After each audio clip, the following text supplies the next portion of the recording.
ինձ պետք չի կաթողիկոս, որ ենթարկվի ինձ պետք է կաթողիկոս, որ չի ենթարկվի օտարերկրյա հատուկ ծառայության ավագ լեյտենանտի եւ ամենօրյա ռեժիմով չզեկուցի օտարերկրյա հատուկ ծառայության լեյտենանտներին։ Ինձ բացարձակապես ես տենց նկրտումներ չունեմ։ Երկրորդը, ոչ Նավասարդ Կճոյանը, ոչ որևէ այլ հոգևորական ինձ հաշվետվություն տալու կարիք չունի։ Բոլոր հոգևորականները պետքա թափանցիկ լինեն իրենց համայնքների առաջ, բոլորը առանց բացառության։ Ես ձեզ ուղիղ բան ասեմ։ Այսօր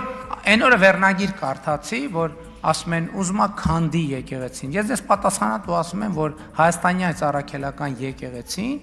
Կտրիչ Ներսիսյանի օրոք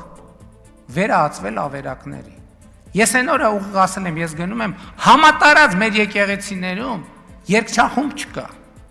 Դա գիտեք ինչ է նշանակում։ Դա նշանակում է, որ պատշաճ պատարակներ չեն մատուցվում։ Հավանիչ տեսանյութը եւ բաժանորդագրվիչ նորությունները բաց չթողնելու համար